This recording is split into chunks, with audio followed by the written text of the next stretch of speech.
नमस्कार। ट्रंप ने घोषणा की है कि उनके देश में 50 साल के बाद कोई एक नई ऑयल रिफाइनरी लगेगी और उन्होंने ये भी कहा है कि इसके लिए टेंडर दिया जा सकता है रिलायंस को, क्योंकि उनको पता है कि विश्व की सबसे बड़ी ऑयल रिफाइनरी जो है ना सर, वो जामनगर में है और रिलायंस की है। और इसमें कोई बड़ी बात नहीं कि ये जो दिया जाएगा वो रिलायंस को दिया जाएगा। कुछ लोग कह रहे हैं कि दोनों बिजनेसमैन है, बात हो चुकी है। जी हाँ, ये कहाँ बनाया जाएगा जरा इसको समझिए। ये लगाया जाएगा ब्राउन्सविले में, टेक्सास में पड़ता है ब्राउन्सविले। वहां पर माना जा रहा है कि 50 सालों के बाद पहली बार एक नई ऑयल रिफाइनरी लगाई जाएगी। कहां पर? अमेरिका में।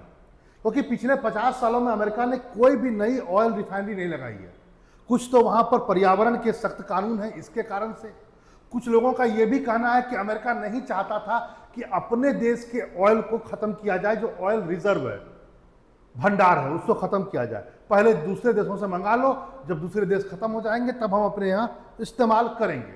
लेकिन आपको पता है अमेरिका में जिस ढंग से, अमेरिका ही नहीं पूरे विश्व में जिस ढंग से ऑयल की किल्लत जारी है, इजराइल और ईरान वॉर के बाद, पहले यूक्रेन वॉर के कारण हुआ, ऑयल के दाम बढ़े, अमेरिका में ही बढ़े।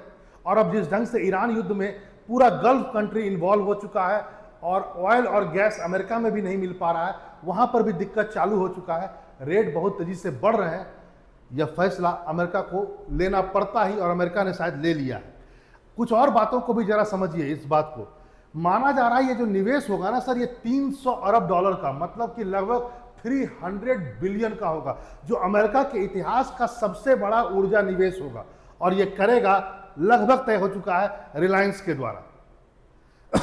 यह कुछ बातों को लेकर के आता है। देखिए, केवल यह नहीं है कि अमेरिका केवल युद्ध के कारण ही ये काम इस यहां तक पहुंचा है। कहीं ना कहीं अमेरिका अब धीरे धीरे अपने आप को एनर्जी हब के रूप में भी स्थापित करना चाहता है कि हम एनर्जी को निर्यात करने वालों में से नंबर 1, नंबर 2 पर आए।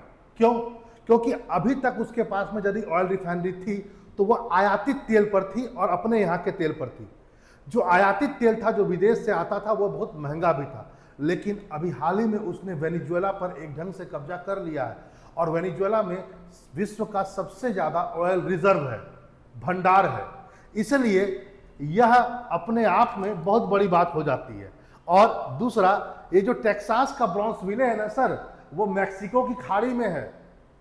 वहां से वहां तक तेल आना बहुत आसान है विश्व के सब जगह से, इसलिए वहां को चूज भी किया गया है। वहां पर पहले से ऑयल रिफाइनरीज हैं भी मौजूद। वह एनर्जी हब है, किसका? अमेरिका का।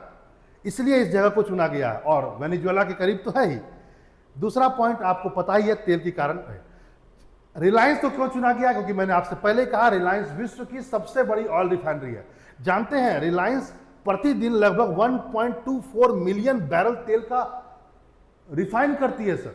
यह अपने आप में बहुत बड़ी बात है। लगभग भारत की 70% से ज्यादा जो फ्यूल एक्सपोर्ट होता है वह रिलायंस ही करता है। मतलब तेल रिफाइन करने के बाद एक्सपोर्ट करना भारत भी करता है। भारत क्रूड ऑयल को लाता है, अपने यहाँ रिफाइन करता है और विदेश भेजता है। इसमें 70% केवल रिलायंस करता है। यानी भारत की विदेशी मुद्रा भंडार में रिलायंस का बहुत बड़ा योगदान है। यहां पर इस बात को भी सुने और समझें, जैसा कि मैंने आपसे कहा कि टेक्सास में ही है ब्राउन्सविले, ये जगह वैसे भी जो है, मैंने कहा एनर्जी हब के रूप में, और यहीं पर है ब्राउन्सविले पोर्ट, तो यहां तक आसानी से पहुंच जाता है तेल, इसलिए यहां पर तेल रिफाइनरी बनाना चाहता है। दूसरा पॉइंट देखो, यहां पर है वेनेजुएला से भी ये करीब है, इसलिए इस जगह को चुना गया। और टेक्सास में ही पड़ता है पर्मियन बेसिन, जो बहुत ही ज्यादा क्रूड ऑयल रिजर्व के लिए फेमस है। इसलिए भी अमेरिका अभी कोई प्रकार का एक्सपेरिमेंट नहीं करना चाहता कि हम कहीं और नया रिफाइनरी बनाए। वही जगह होगा जहां पर बाकी है और वहीं पर इसको लगाओ, ठीक है। अपने यहाँ का भी तेल रिफाइन होगा और विदेशों से आया होगा और फ्री का वेनेजुएला वाला भी।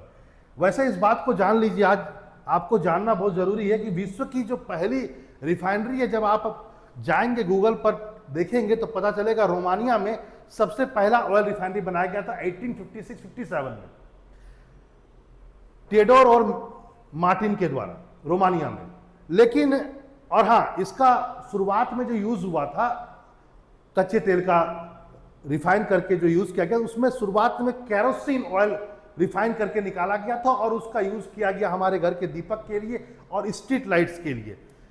लेकिन कुछ लोगों का मानना यह भी है कि नहीं, रोमानिया नहीं, विश्व की पहली ऑयल रिफाइनरी जो है वो अमेरिका में स्थापित हुई थी, पेंसिल्वेनिया में, और कंपनी था सैमुअल खेयर ऑयल रिफाइनरी।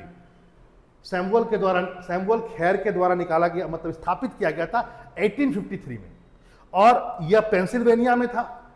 और यह जो निकाला गया था, माना गया था कि 1850 में वहां पर पेंसिल्वेनिया में नमक के लिए कुआं खोदा जा रहा था, और उसी के दौरान क्या हुआ, उस एरिया में कुछ गाढ़ा पदार्थ निकला। कुछ लोगों ने उसे फेंक दिया, बोला यार ये तो बकवास चीज है।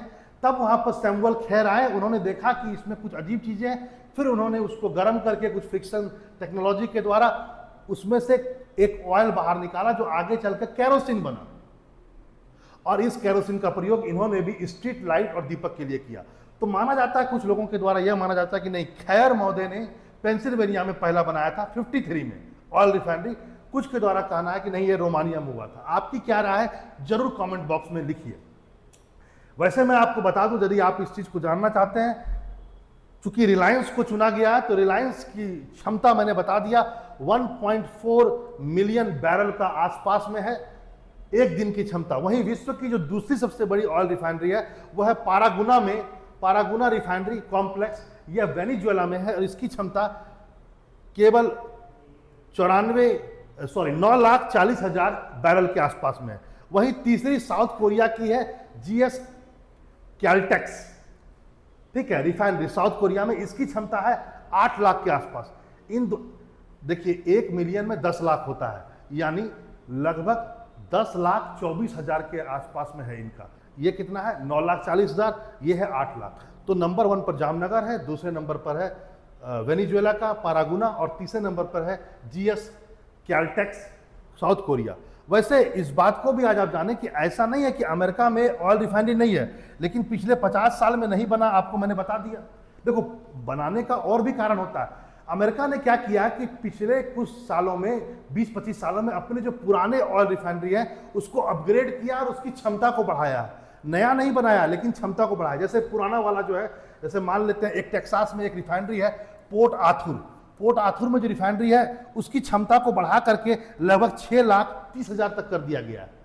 वहीं टेक्सास में एक और रिफाइनरी है बेटाउन रिफाइनरी, इसकी भी क्षमता को बढ़ाकर लगभग 5.5 लाख से ज्यादा कर दिया गया, बैरल से ज्यादा कर दिया गया। तो अमेरिका में है सबसे बड़े जो रिफाइनरी है वो पोर्ट आर्थर है और बेटाउन, ये 2 सबसे बड़े ऑयल रिफाइनरीज हैं। और भी रिफाइनरीज है जिनको अपग्रेड किया गया। अमेरिका विश्वास करता था कि अपग्रेड से काम चल जाएगा।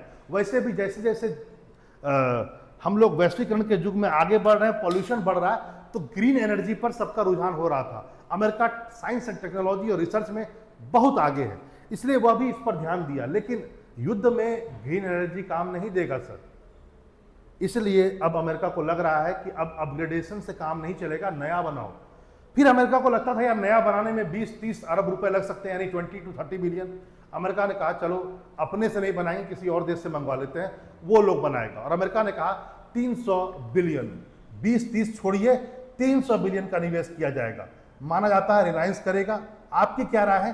क्योंकि इस पर जरूर अपनी राय दें और लिखें कि क्या रिलायंस को जाना चाहिए वहां, या भारत के लिए अच्छा है, विदेशी मुद्रा आएगा और वाजिब है, अमेरिका में भी नौकरी बढ़ेगा। भारत को क्या क्या लाभ होगा, क्या नुकसान होगा, जरूर इस पर चिंतन करने की जरूरत है। आपको अच्छा लगा हो सेशन तो जरूर कमेंट कीजिए, लाइक कीजिए और सब्सक्राइब कीजिए। फिर मिलते हैं ऐसे इंफॉर्मेटिव वीडियो के साथ। नमस्कार।